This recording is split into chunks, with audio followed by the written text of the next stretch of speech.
Et si l'alcool n'affectait pas seulement ton corps, mais aussi ton âme? Et si chaque gorgée représentait une déconnexion subtile de ta véritable essence? Depuis des siècles, cette substance a été célébrée, ritualisée et consommée sans que l'on comprenne vraiment ce qu'elle provoque au-delà de ce qui est visible. Aujourd'hui, il ne sera pas question de morale ni de santé physique, mais d'énergie, de vibration, de ce qui se passe dans ton champ spirituel à chaque fois que tu choisis de boire. Cette vidéo est une invitation à voir autrement, à éveiller une conscience oubliée, à te rappeler que tu n'es pas seulement un corps, tu es lumière. Et cette lumière mérite de rester intacte. Depuis que l'humanité a pris conscience de son existence, elle ressent une pulsion profonde à transcender la matière, à fuir le poids du corps, des pensées douloureuses, des souvenirs qui lacèrent et des émotions qui parfois deviennent insupportables. Cette quête de transcendance, qui se déguise parfois en fuite, a pris de nombreuses formes au fil des siècles, de l'art sacré et la méditation au chemin plus sombre du plaisir immédiat et de l'oubli provoqué. Parmi ces derniers, l'alcool a occupé une place prépondérante dans l'histoire humaine. Devenu un élément central des rituels, des célébrations et des tragédies, embrassé par les cultures les plus anciennes comme symbole d'extase divine, mais également redouté pour ses effets destructeurs. Ce que peu de gens se demandent, c'est ce que représente réellement l'alcool d'un point de vue spirituel. Quelle force s'active dans les plans subtils chaque fois qu'il est introduit dans le corps? Et pourquoi tant de sages, à travers le temps, ont mis en garde contre son usage avec une clarté qui dépasse la morale ou la biologie? Pour le comprendre, il faut remonter non seulement aux récits historiques, mais à la racine même du langage, où les anciens ont laissé des traces d'un savoir aujourd'hui oublié. En arabe, le mot originel al-kuhol ne désignait pas une boisson, mais une poudre sombre utilisée comme cosmétique pour les yeux, connue sous le nom de khol. Mais sa signification ne s'arrêtait pas au plan physique. Dans le monde alchimique, où les mots étaient des symboles et les symboles des portails vers des vérités cachées, al-kuhol désignait aussi une substance éthérée, quelque chose obtenu par distillation, l'âme invisible d'un matériau. Le processus alchimique visait à séparer le dense du subtil, l'impur de l'essentiel. Et l'alcool, dans ce contexte, était vu comme un esprit volatile, une étincelle s'échappant de la matière en combustion. Ce n'est pas un hasard si, dans de nombreuses langues modernes, les boissons alcoolisées sont appelées spiritueux. Cette dénomination n'est pas une simple métaphore, mais l'écho d'une compréhension ancienne selon laquelle l'alcool est littéralement un esprit. Un esprit qui, lorsqu'il est ingéré, entre en interaction avec l'esprit humain. Mais que se passe-t-il lorsque cet esprit extérieur entre en contact avec le champ sacré du corps humain? Avant de répondre à cette question, il convient de s'arrêter sur la fascinante relation entre l'alcool et les civilisations qui l'ont vénéré. En Sumer, en Égypte, en Grèce et à Rome, les boissons fermentées étaient considérées comme des dons des dieux, des offrandes divines destinées à faciliter la communion entre le terrestre et le céleste. En Égypte, le vin était lié à Osiris, dieu de la mort et de la résurrection, protecteur des cycles de transformation. En Grèce, Dionysos était le patron du vin, de la folie sacrée, de l'abandon de l'ego et de la fusion dans l'extase mystique. Dans nombre de ces traditions, la consommation rituelle d'alcool n'était pas un acte de loisir, mais une clé permettant d'accéder à des états altérés de perception, ouvrant la voie au plan supérieur. Cependant, cette exaltation du vin n'est jamais venue seule. Il y a toujours eu des avertissements parallèles, des murmures de sages évoquant une porte pouvant s'ouvrir vers la lumière ou vers l'ombre, selon l'intention, le contexte et la fréquence énergétique de l'âme qui le consommait. Le vin, disait-il, pouvait révéler le vrai visage de celui qui le buvait, mais possédait aussi le pouvoir d'obscurcir l'esprit, de troubler la perception, de dissoudre les limites qui protègent l'intégrité de l'être. Cette ambivalence a traversé les âges, et ce qui jadis était vu comme une substance sacrée est aujourd'hui devenu un produit de consommation de masse, promu comme synonyme de joie, de célébration et de raffinement, mais utilisé bien souvent comme refuge émotionnel face à une vie dépourvue de sens profond. La transformation de l'alcool en symbole d'évasion plonge ses racines bien plus profondément qu'il n'y paraît. À l'époque de l'essor de l'alchimie dans le monde islamique, des sages du désert comme Jabir ibn Hayyan, connu en Occident sous le nom de Geber, ont perfectionné les techniques de distillation et découvert comment extraire l'essence la plus pure de certaines substances, donnant naissance à ce que nous appelons aujourd'hui l'alcool. Mais tandis que leurs mains œuvraient dans les laboratoires alchimiques, leur cœur savait que toute substance distillée devait être traitée avec révérence, car elle contenait en elle une concentration d'énergie invisible. En ce sens, l'alcool n'était pas simplement un mélange d'éléments chimiques, mais un canal de force capable d'élever ou de dégrader l'âme selon l'usage qu'on en faisait. Ainsi, peu à peu, l'alcool a cessé d'être un élément sacré pour devenir une composante banale du quotidien, de plus en plus éloignée du rituel, perdant tout contexte spirituel, détaché de toute intention élevée, réduite à un objet de plaisir immédiat, sans conscience de l'échange énergétique qu'il provoque. Aujourd'hui, rares sont ceux qui, en buvant, prennent le temps de réfléchir à ce qui se passe dans leur champ vibratoire, dans leur âme, dans leur lien avec le divin. Pourtant, le corps spirituel, bien qu'invisible, est d'une extrême sensibilité et réagit immédiatement aux substances qui modifient la perception et perturbent le flux de l'énergie vitale. D'un point de vue métaphysique, l'alcool est un élément qui interfère avec la fréquence naturelle de l'être humain. Sa vibration n'est pas neutre. Elle entre en résonance avec des états de densité émotionnelle, amplifie les pensées inconscientes, affaiblit les limites énergétiques et altère la perception de soi. Le problème ne réside pas seulement dans ce qu'il fait au corps physique, mais dans la manière dont il distord le champ subtil qui nous entoure, ce halo invisible qui enregistre chaque expérience, chaque émotion, chaque substance que nous inhalons ou ingérons. Lorsqu'une personne consomme de l'alcool, surtout en excès ou dans un but d'évasion, il se produit une désharmonisation qui affecte non seulement sa clarté mentale, mais aussi sa capacité à recevoir des informations supérieures, à ressentir l'intuition, à écouter la voix intérieure qui guide depuis des plans plus élevés. Cette interférence a été décrite, sous d'autres formes, par de nombreuses traditions. En islam, bien que sa consommation soit interdite, les alchimistes musulmans ont étudié ses propriétés spirituelles avec prudence et profondeur. Dans le christianisme, le vin symbolise le sacrifice du Christ, mais il est aussi présenté comme un élément de perdition s'il est utilisé sans tempérance. Dans le soufisme, Rumi évoquait le vin de l'amour divin comme une ivresse de l'âme qui n'a pas besoin de coupe, car elle jaillit du contact avec Dieu, tandis que le vin matériel pouvait égarer le mystique de sa voix. Dans chaque tradition, un même message est répété sous des formes différentes.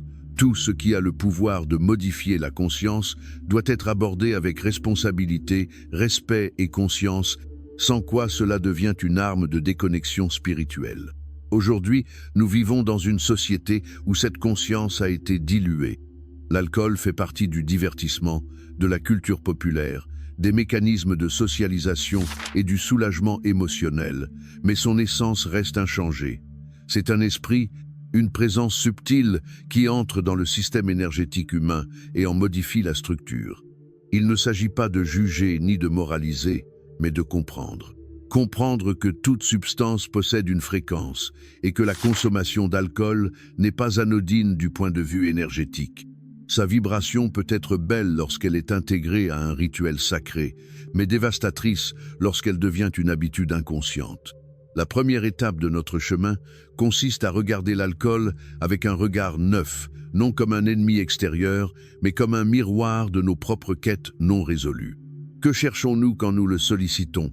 Que voulons-nous oublier? Quelle part de nous-mêmes cherche à fuir? En posant ces questions avec honnêteté, nous ouvrons une porte vers une vérité plus profonde. Une vérité qui, comme toute révélation spirituelle, ne s'impose pas, mais s'éveille dans le silence. Pour comprendre les conséquences les plus profondes de l'alcool sur notre existence, il faut regarder au-delà du corps physique et diriger notre attention vers cette dimension subtile qui échappe à la vue, mais qui constitue le noyau véritable de ce que nous sommes. Dans toutes les traditions spirituelles, des textes védiques aux enseignements contemporains de la métaphysique quantique, il est enseigné que l'être humain n'est pas seulement chair et os, mais une conscience vibratoire enveloppée de champs énergétiques interconnectés qui reflètent, enregistrent et façonnent chaque expérience vécue. Ces champs, souvent appelés auras, ne sont pas de simples concepts symboliques ou poétiques, mais des structures dynamiques qui, selon de nombreuses traditions ésotériques, fonctionnent comme une antenne nous reliant à l'univers et aux dimensions supérieures de l'existence. L'aura humaine est comme un miroir de l'âme, une enveloppe vibratoire en perpétuel changement, influencée par les pensées, les émotions, les intentions et les substances introduites dans le système. Cette énergie subtile contient la mémoire spirituelle de l'individu, sa santé intérieure, son équilibre émotionnel et sa connexion avec la conscience universelle.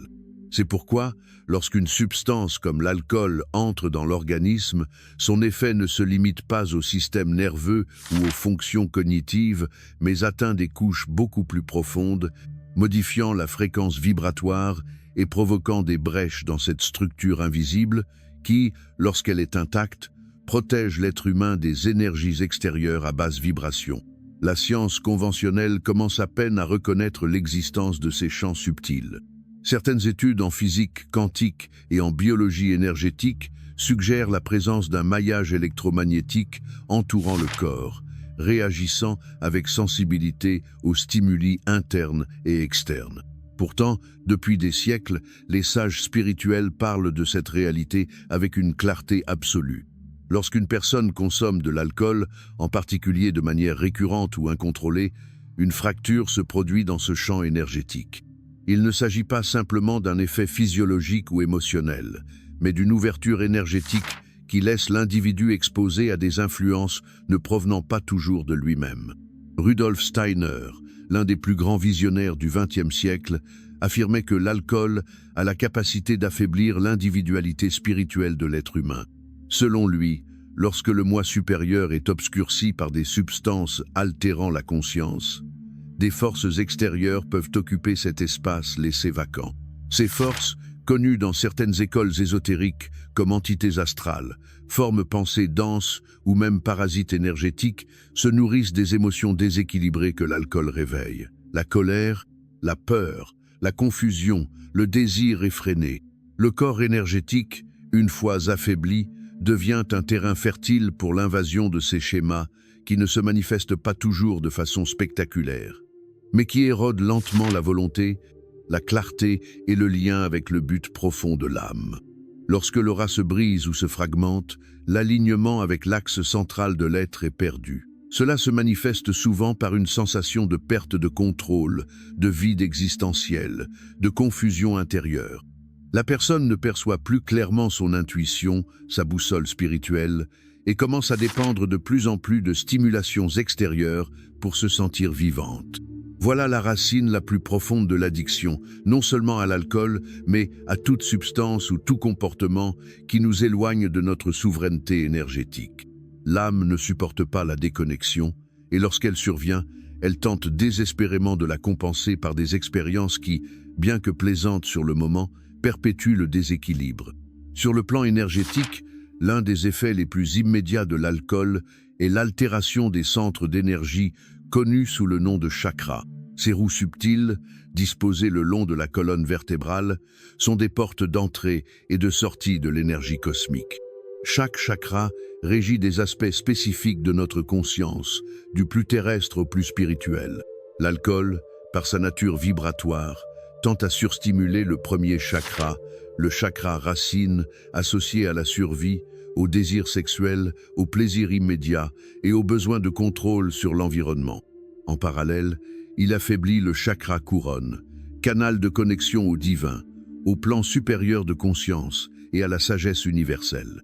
Ce déséquilibre énergétique provoque un court-circuit dans le système subtil.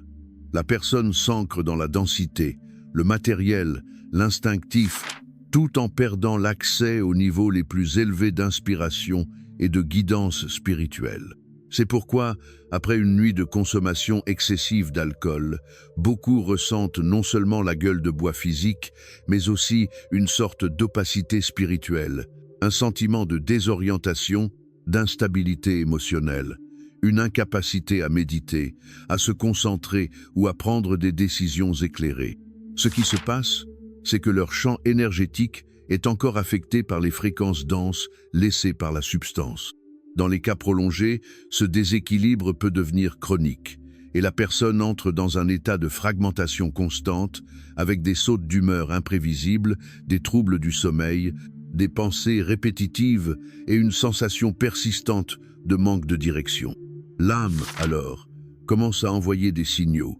À travers l'anxiété, la tristesse, la fatigue chronique ou même des maladies physiques, elle tente de faire comprendre que quelque chose en nous a perdu son centre. Cette condition de vulnérabilité énergétique ne touche pas uniquement l'individu, mais s'étend aussi aux espaces collectifs. Lorsque plusieurs personnes consomment de l'alcool dans un même lieu, comme lors de fêtes, dans des bars ou des réunions, leurs champs énergétiques s'entremêlent de manière désordonnée. La vibration du lieu diminue, devient dense, chargée, propice aux conflits ou aux comportements impulsifs. Ce qui devrait être une rencontre d'âme peut se transformer en un théâtre chaotique où l'instinct prend le dessus et où le sacré est mis de côté. C'est pour cette raison que de nombreuses traditions spirituelles recommandent d'éviter les lieux où la consommation d'alcool est dominante, non par puritanisme, mais par compréhension profonde des lois invisibles qui régissent l'énergie. Cependant, la reconnaissance de ces effets nocifs ne doit pas devenir source de culpabilité, ni de jugement envers ceux qui consomment. La véritable spiritualité ne condamne pas, elle éclaire. Comprendre que l'alcool fragmente notre champ énergétique n'est que le premier pas vers la guérison. Tout champ vibratoire peut être réparé, tout aura peut être restauré, chaque chakra peut retrouver son harmonie si l'âme le désire sincèrement. Le corps énergétique, bien que sensible, possède aussi une grande résilience.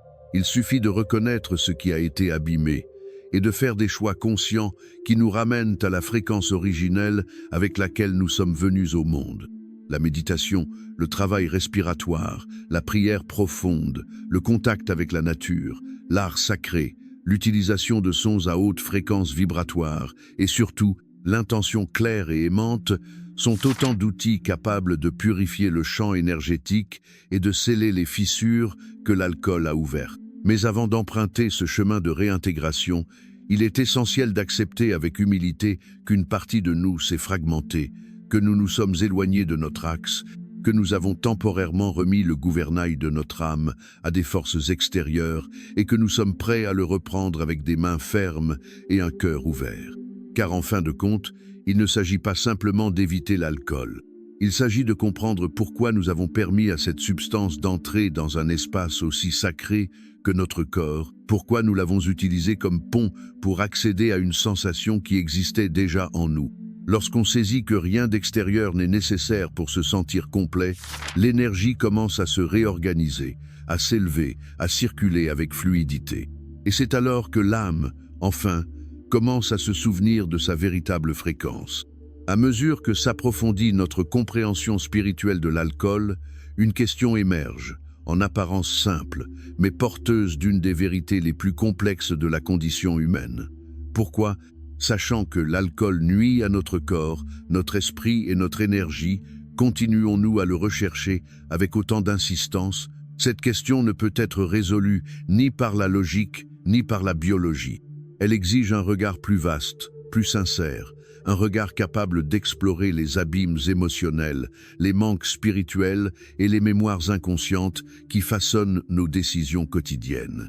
L'alcool, comme tant d'autres substances ou comportements addictifs, n'est pas en soi le problème, mais le symptôme visible d'un vide profond, d'une déconnexion avec l'être essentiel que nous portons tous en nous, mais que peu osent regarder en face.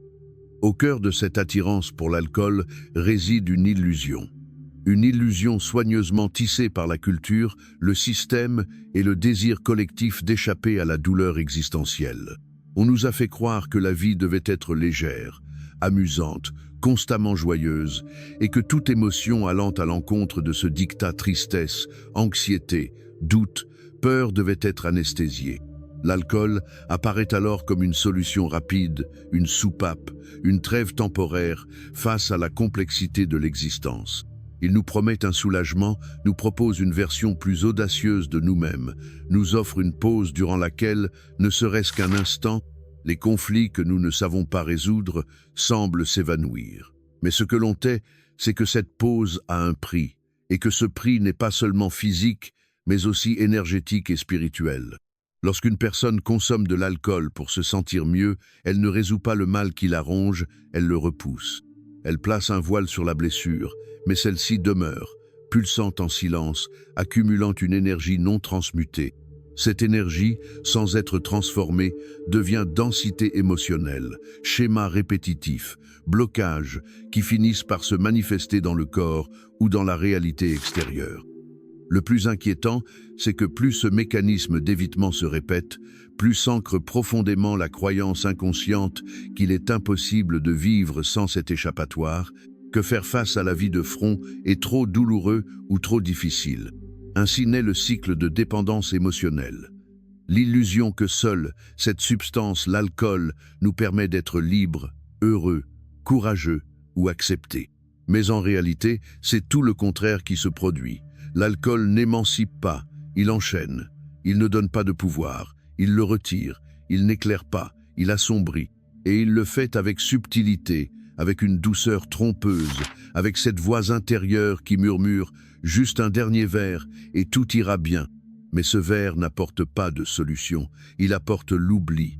Et l'oubli n'est pas la guérison, car ce qui est oublié dans l'inconscience revient tôt ou tard, réclamant d'être vu, ressenti, compris. Chaque émotion non traitée, chaque peur étouffée par l'alcool, chaque vérité évitée, s'accumule dans la psyché comme une dette énergétique qui, tôt ou tard, devra être réglée non comme une punition, mais comme une loi d'équilibre. Selon la tradition hermétique, tout dans l'univers tend vers l'ordre, l'harmonie, l'unité. L'être humain, en tant que microcosme, porte en lui ce même élan vers la plénitude.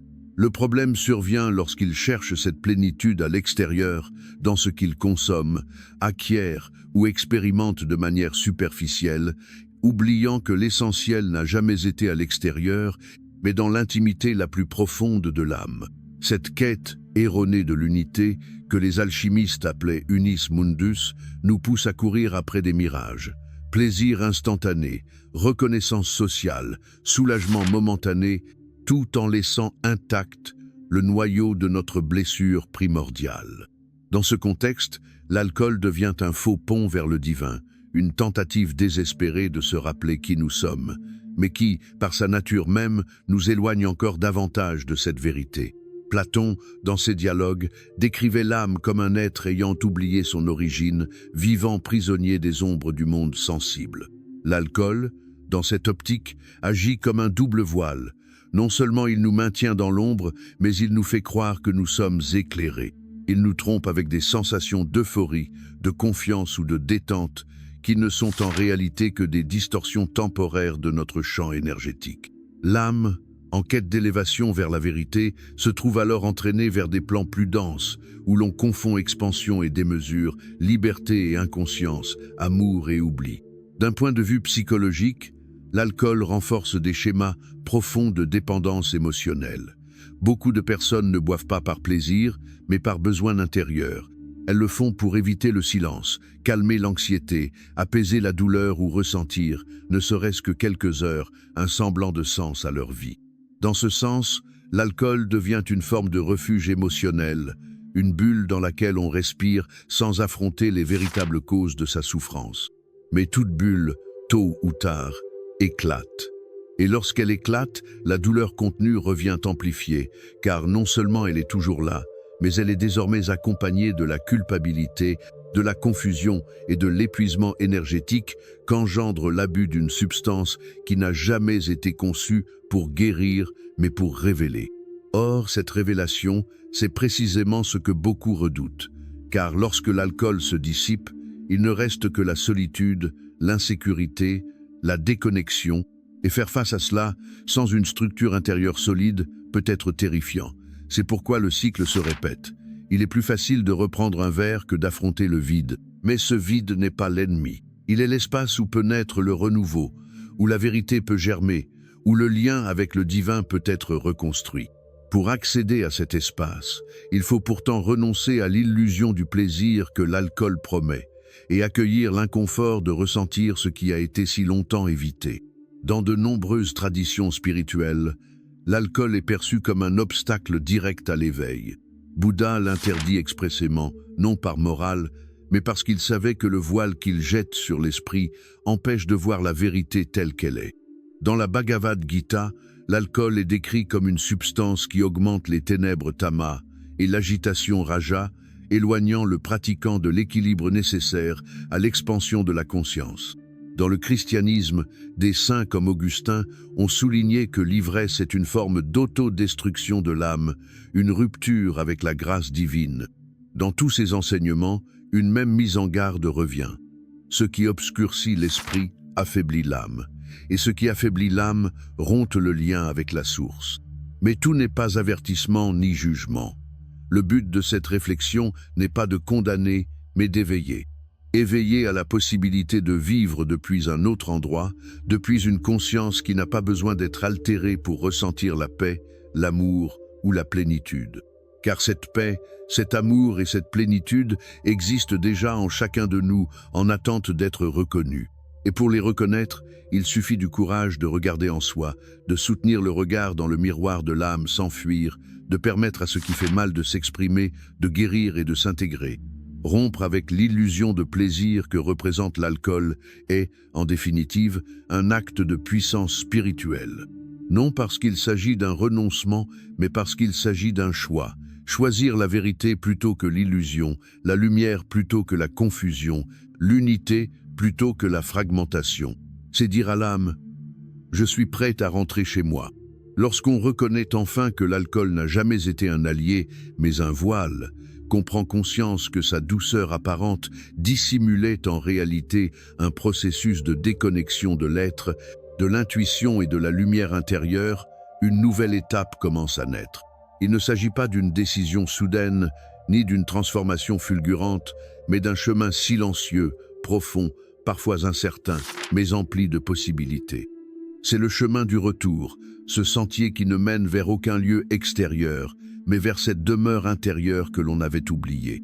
Guérir la relation avec soi-même et avec l'esprit ne demande ni perfection, ni passé exempt d'erreurs, seulement de la volonté. La volonté de regarder en soi, de changer, de cesser de fuir. Car c'est justement là où l'on a senti le plus d'obscurité que peut naître la lumière la plus durable. Le premier pas de ce voyage commence par un acte à la fois simple et profond, l'éveil de la conscience. Non pas une illumination soudaine, mais un instant de clarté où l'on ose se poser des questions essentielles. Que cherchais-je vraiment en buvant? Quelles émotions tentais-je de faire taire? Quelle part de moi-même ne se sentait pas digne d'être habitée sans anesthésie? Ces questions n'ont pas besoin de réponses immédiates, mais elles exigent de l'honnêteté. C'est l'honnêteté émotionnelle qui marque le véritable commencement du changement. Lorsqu'on cesse de se justifier, lorsqu'on arrête de projeter la faute à l'extérieur, lorsqu'on comprend que c'est nous qui avons cédé notre pouvoir à une substance, une nouvelle force émerge. Une flamme intérieure, fragile au départ, mais qui possède le pouvoir de tout transformer. Les outils spirituels ne sont pas des formules magiques ni des recettes universelles. Ce sont des pratiques subtiles qui aident à rétablir l'harmonie dans le champ énergétique et à renouer avec l'essence oubliée. L'un des plus puissants est la méditation. Non pas comme une technique rigide ou une obligation, mais comme un espace de silence dans lequel l'âme peut parler. Méditer ne signifie pas faire le vide dans l'esprit, mais l'observer sans jugement, sans chercher à le modifier, simplement être témoin du chaos intérieur jusqu'à ce que, par la seule force de la présence, il commence à se dissoudre. Quelques minutes de méditation quotidienne peuvent suffire à réparer le champ vibratoire, refermer les brèches de l'aura et rééquilibrer les chakras altérés par des années d'évasion émotionnelle. Une autre pratique profondément transformatrice est la respiration consciente. Le souffle est un pont entre le corps et l'esprit. Et lorsque l'on respire avec pleine attention, quelque chose dans le système se réorganise. Respirer lentement, profondément, en sentant l'air parcourir le corps, permet non seulement d'apaiser le système nerveux, mais aussi de libérer des mémoires enfouies dans la densité corporelle. Souvent, Lorsque l'on respire avec intention, des émotions refont surface, longtemps endormies sous des couches de déni. Il ne faut pas les craindre. Toute émotion qui émerge est une partie de l'âme qui revient à la maison. Et si on lui laisse de l'espace pour s'exprimer, sans jugement ni répression, elle se libère, s'intègre et se transforme en sagesse. Le contact avec la nature est une autre grande médecine spirituelle. La terre, les arbres, la mer, le ciel ouvert portent des fréquences très élevées et leur simple présence peut être profondément réparatrice. Marcher pieds nus sur la terre, s'immerger dans une rivière, observer le rythme des saisons, tout cela nous rappelle que nous appartenons à un ordre plus vaste, que la vie n'a pas besoin d'être contrôlée, que tout a son temps et son cycle. L'alcool nous déconnecte de la nature en nous enfermant dans un état artificiel d'euphorie ou d'engourdissement. Mais la terre nous rend notre rythme naturel, nous aide à nous enraciner, à nous souvenir que le corps est lui aussi un temple, qu'il peut être habité avec joie, sans besoin de l'altérer.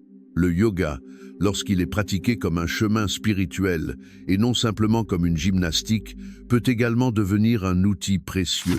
Ses postures, sa respiration et sa philosophie enseignent à habiter le corps avec conscience, à libérer l'énergie bloquée et à se reconnecter au flux vital intérieur qui émerge dès lors qu'on cesse d'interférer avec des substances denses.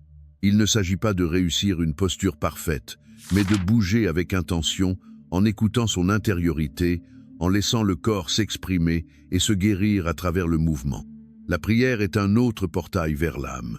Peu importe le nom qu'on donne au divin, ce qui compte, c'est l'acte de se livrer, de demander guidance, de reconnaître que tout ne peut pas être résolu par l'ego. Une prière sincère n'est pas la répétition de mots vides, mais l'ouverture du cœur, l'abandon du mental, la disponibilité à être transformé. Lorsqu'on prie du fond de l'âme, quelque chose se met en mouvement dans l'invisible, un réseau d'aide spirituelle s'active, et même si cela n'est pas visible immédiatement, des signes apparaissent, des personnes, des livres, des intuitions qui balisent le chemin du retour. Enfin, au-delà des pratiques individuelles, l'accompagnement communautaire peut être décisif. Le chemin spirituel n'a pas besoin d'être solitaire. Chercher des cercles de méditation, des groupes de croissance intérieure ou même des amis conscients avec qui partager le processus peut devenir une encre précieuse. Parler depuis l'âme, sans masque, sans avoir besoin de faire semblant d'être fort, est un acte de guérison. L'écoute mutuelle, la compréhension sans jugement, la présence aimante d'autres êtres qui eux aussi marchent vers la lumière, nous rappellent que nous ne sommes pas seuls, que nous sommes tous, à notre manière, en train de nous souvenir de qui nous sommes vraiment. Un autre élément essentiel dans ce processus est la gratitude. Même si cela peut sembler paradoxal, remercier pour ce que l'on a vécu, y compris pour le temps où l'on a dépendu de l'alcool, fait partie intégrante de l'intégration spirituelle. Car tout, absolument tout, a fait partie de l'apprentissage. Il ne s'agit pas d'idéaliser la souffrance, mais de reconnaître que même l'ombre a été une enseignante, que chaque chute a transmis un enseignement, que chaque nuit obscure a permis de mieux apprécier la lumière. La gratitude ne nie pas la douleur, elle l'inscrit dans un cadre plus vaste, où chaque expérience trouve son sens et sa raison d'être. Et c'est à partir de cette compréhension que l'on peut regarder vers l'avenir sans culpabilité, sans rancune, sans autopunition, avec un regard empreint de compassion envers soi-même et envers les autres. Enfin, le pardon devient indispensable. Non seulement le pardon envers ceux qui ont pu blesser, mais surtout le pardon envers soi-même. Car bien souvent, le fardeau le plus difficile à déposer est la honte de ce que nous avons fait dans les moments de déconnexion. Mais comme le disait Rumi, la blessure est l'endroit par lequel entre la lumière. Il n'y a pas d'âme qui n'ait trébuché, pas d'histoire sans erreur, pas d'éveil sans passage par l'oubli. Se pardonner, c'est comprendre que ce que nous avons fait dans le passé était le mieux que nous pouvions faire, avec le niveau de conscience que nous avions alors. Et qu'à présent, avec une nouvelle conscience, nous avons la possibilité de faire d'autres choix. Nous pouvons semer d'autres graines, cultiver un autre présent et bâtir un avenir dans lequel l'âme n'aura plus besoin de béquilles pour avancer, car elle aura retrouvé sa force originelle. Le chemin du retour n'est pas aisé, mais il est magnifique. Non pas parce qu'il est sans obstacle, mais parce que chaque pas y est posé depuis un lieu de vérité, d'authenticité, depuis un désir réel de vivre à nouveau sans intermédiaire, sans brouillard, sans confusion. Vivre avec clarté, en paix, dans la connexion. Et cela, dans un monde qui promeut constamment l'évasion, est un acte de profonde rébellion spirituelle. C'est dire à l'univers, je suis prêt à me souvenir de qui je suis. Toute nuit a une fin, même celle qui semble éternelle. L'âme humaine, même enveloppée de brume, de confusion, d'obscurité et de répétition, conserve en son centre une étincelle qui ne s'éteint jamais. Cette étincelle, intacte malgré le temps, les erreurs ou les habitudes, est la graine de la conscience divine que chaque être porte dès la naissance, et qui, même dans les moments les plus denses d'oubli, continue de vibrer en attente de l'instant où elle sera reconnue. Lorsqu'une personne décide de laisser derrière elle l'alcool, elle ne renonce pas seulement à une substance. Elle choisit de faire taire le bruit qui la maintenait éloignée de cette étincelle. Elle se rend disponible pour cesser de regarder vers l'extérieur et commencer à explorer le territoire sacré de son intérieur. Ce n'est pas un simple geste, c'est un acte de renaissance.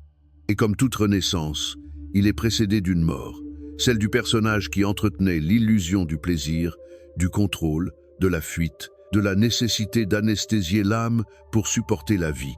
Dans cette traversée, parfois silencieuse, parfois déchirante, l'âme recommence à parler son propre langage, à se sentir vivante dans la chair, à vibrer depuis un lieu qui ne dépend plus d'aucune stimulation extérieure.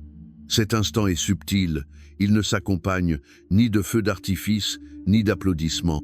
C'est le moment où quelqu'un s'assoit avec soi-même en silence et, sans peur, accepte ce qui est, ce qu'il a vécu, ce qu'il a perdu et ce qu'il souhaite encore retrouver. C'est une reddition sans défaite, une acceptation qui ne rime pas avec résignation, mais avec ouverture. Car lorsque l'on cesse de se battre contre soi-même, l'énergie qui auparavant se perdait dans le conflit commence à circuler vers la création, vers la manifestation d'une vie plus alignée avec la vérité intérieure. Cette vérité ne se découvre pas dans les livres, ni dans les discours des autres, mais dans l'expérience directe. Et l'une des vérités les plus profondes qui se révèlent sur le chemin spirituel, c'est que la souffrance n'a jamais été une erreur, mais une invitation. Une invitation à s'éveiller, à se remettre en question, à guérir, à transformer. Il n'y a pas de véritable métamorphose sans douleur, tout comme il n'y a pas d'aurore sans la nuit qui la précède. L'ombre, si redoutée, si rejetée, si jugée, se révèle souvent être la plus fidèle des enseignantes. C'est elle qui indique où subsiste encore la séparation, où résident des blessures ignorées, où l'âme réclame attention et tendresse. Et lorsque cette ombre est accueillie au lieu d'être rejetée, lorsqu'on lui offre de la lumière plutôt que de la peur, quelque chose de profond se produit, elle se transforme en conscience, elle devient sagesse. Rompre le lien avec l'alcool n'est alors que le premier pas. Le véritable défi consiste à maintenir la nouvelle fréquence, à cultiver une vie sans échappatoire, à habiter le présent avec ses lumières comme avec ses épreuves. Et pour cela, il faut une force qui ne vient pas de la volonté extérieure, mais de la maîtrise intérieure. Socrate, le grand philosophe grec, affirmait que la base de toute vertu est le contrôle de soi, la souveraineté intérieure. Non comme une répression forcée, mais comme une liberté authentique, née du moment où l'âme reprend le gouvernail de son voyage. Car le véritable pouvoir spirituel n'est pas celui qui soumet l'autre, mais celui qui guide sa propre route avec clarté, sans se laisser détourner par les séductions faciles du monde extérieur. À cette étape du chemin, les fruits invisibles de tout le travail intérieur commencent à éclore. La clarté mentale se rétablit, l'intuition s'affine, le corps retrouve sa vitalité. Les relations deviennent plus vraies, les cycles inachevés trouvent leur clôture. Mais surtout, une paix nouvelle émerge. Une paix qui ne dépend pas que tout soit parfait, mais qui naît de la certitude que, quoi qu'il arrive, l'on est aligné avec soi-même et avec l'univers. Cette paix ne s'achète pas, ne se boit pas, ne peut être simulée. Elle est le fruit naturel d'avoir traversé ses propres ombres avec honnêteté et d'en être revenu avec une âme plus intègre qu'avant. Dans de nombreuses traditions, ce processus est appelé illumination.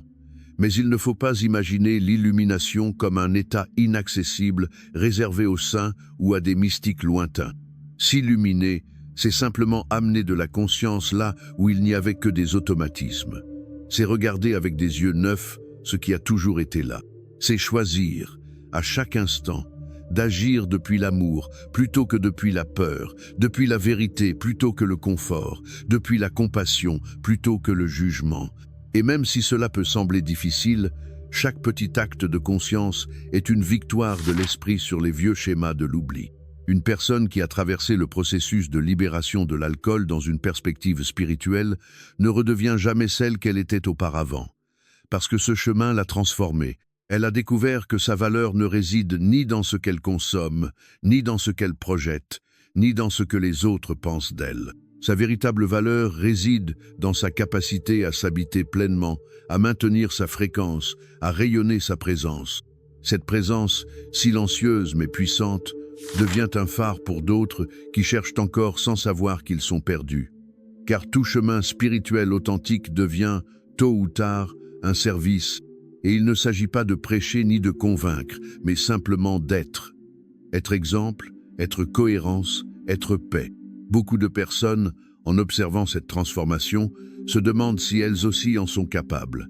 La réponse est oui, tous le peuvent, car chacun porte en soi cette étincelle divine, ce noyau intact qui attend d'être reconnu. Peu importe le nombre de chutes, la profondeur du vide, les erreurs passées, ce qui compte, c'est le présent.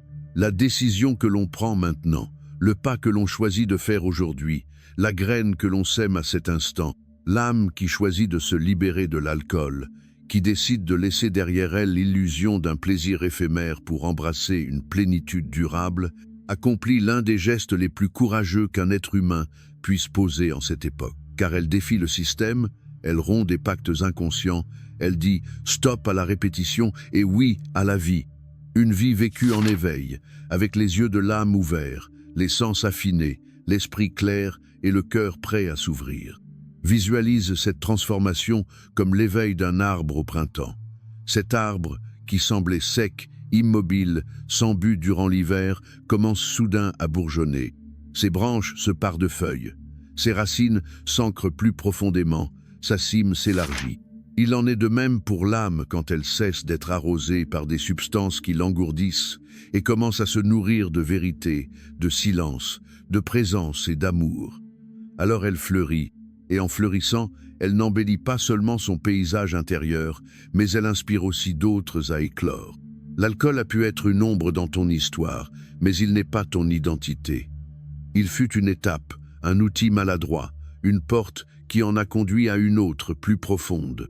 Et si tu lis ces lignes aujourd'hui, c'est parce que quelque chose en toi a déjà commencé à s'éveiller, parce que ton âme commence à se souvenir, parce que, au milieu du vacarme du monde, tu as entendu l'appel. Et cet appel, c'est celui du retour à toi-même, de la reconquête de ton essence, de la vie vécue dans la clarté. La lumière a toujours été là. Elle attendait simplement que tu la choisisses. Et maintenant, après tout ce que tu as vécu, es-tu prêt à marcher vers elle, non comme quelqu'un qui fuit la douleur, mais comme quelqu'un qui a appris à en voir la beauté. Car la véritable ivresse ne se trouve pas dans le vin, mais dans l'âme éveillée. S'enivrer de gratitude, de compassion, de sens, de lumière, voilà la nouvelle célébration. Voilà le nouveau pacte. Et il commence avec toi, ici et maintenant. Si ce message a résonné en toi, si tu as senti quelque chose bouger à l'intérieur, je t'invite à t'abonner à la chaîne pour que nous continuions ensemble à explorer les chemins de l'âme, de la conscience et de la vérité intérieure. Laisse-moi un commentaire pour me dire quelle partie a le plus touché ton cœur ou quelle a été ta plus grande révélation et partage cette vidéo avec quelqu'un qui, selon toi, a besoin de l'entendre. Souviens-toi que ce voyage ne fait que commencer. Je t'attends dans la prochaine vidéo, où nous continuerons à dévoiler les secrets que l'âme connaît déjà, mais que le monde a oubliés.